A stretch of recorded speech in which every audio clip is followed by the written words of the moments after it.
Assalamu alaikum. My name is Fatima Saab Abdullah and I own a small baking business called Saib's Kitchen. Today I'll be showing you how to make a coconut loaf that is perfect for breakfast and dessert in Ramadan.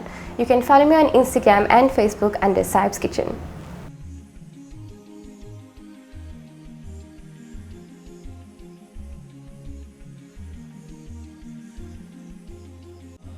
Okay, so to start making this delicious cake, I'm just going to add 3/4 cup of room temperature butter to my bowl.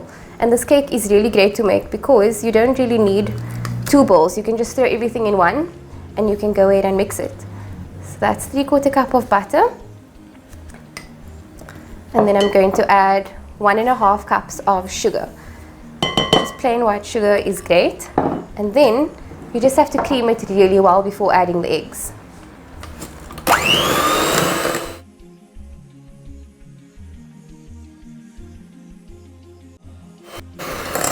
Okay, now that that's combined, I'm going to add 3 eggs. So as I said, you can just chuck everything all together. You don't have to stop between mixing them. And then just give it a mix.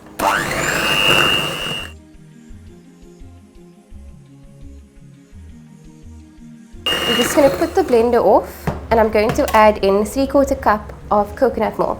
I did add some cream in here just to make it a little bit thicker. Okay. So while I have been baking for quite a few years, I only really got into it after I got married like 7 months ago. So then I started experimenting and now I cook a lot of different dishes including vegan and vegetarian. So while I do make cakes to sell, I also make really amazing vegan desserts. So I'm just going to mix this quickly, not too much, just so that it's combined. And then I'm going to add in 1 3/4 cup of cake flour. Just going to throw it in.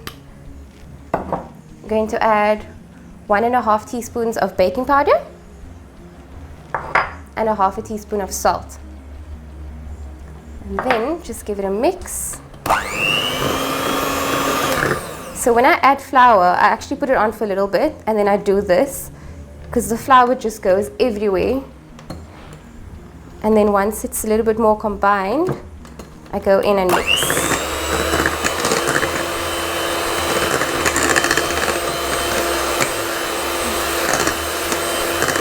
There we go.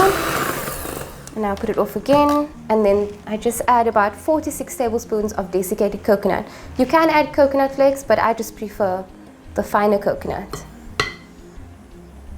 And then give it one final mix before it's ready.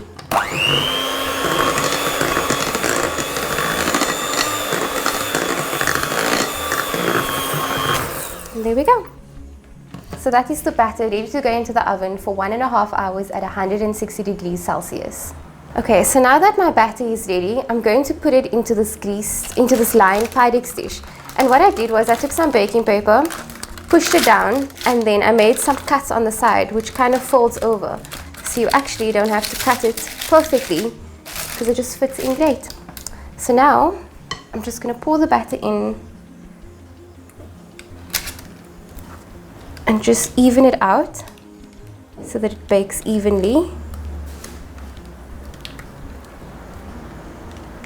Just like that. Just try and get every bit out because this cake is going to fly, so you're going to regret not taking every drop out. Okay. And then just smooth it out, just like that. There we go. It's ready to go in the oven. Okay. So now I'm just going to put it in a preheated oven at 160 degrees, and we're going to leave it for 1 hour and 30 minutes. Okay, so my cake has come out of the oven and I just let it cool down for about 1/2 hour to 45 minutes. And you can feel it's kind of like room temperature now. So what I'm going to do is just lift it up and it comes away from the paper so easily. So I'm just going to put it on a rack. And what I like to do is just grab a small knife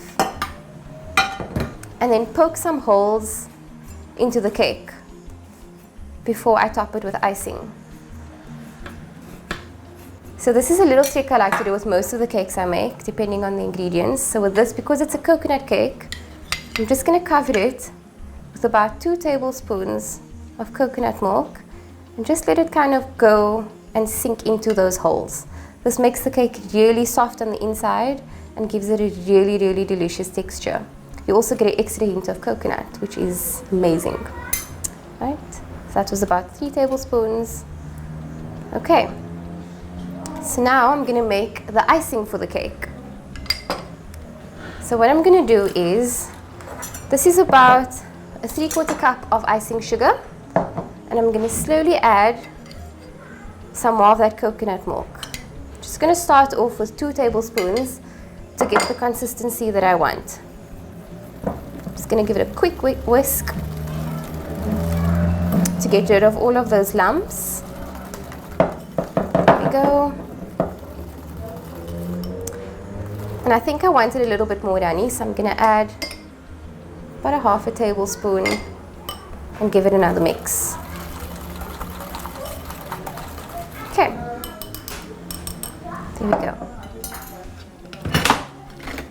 So now I'm going to go in with the icing.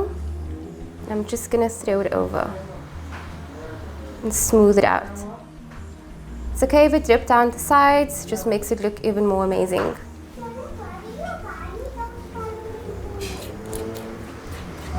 Just like that. And if you want to get that drip going down the sides, you just ease your icing slowly to the corner and you'll get that nice drip going around. And this also looks really great when it sets.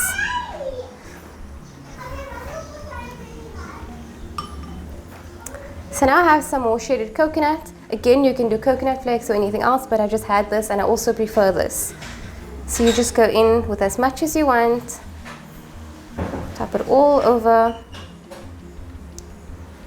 just like that.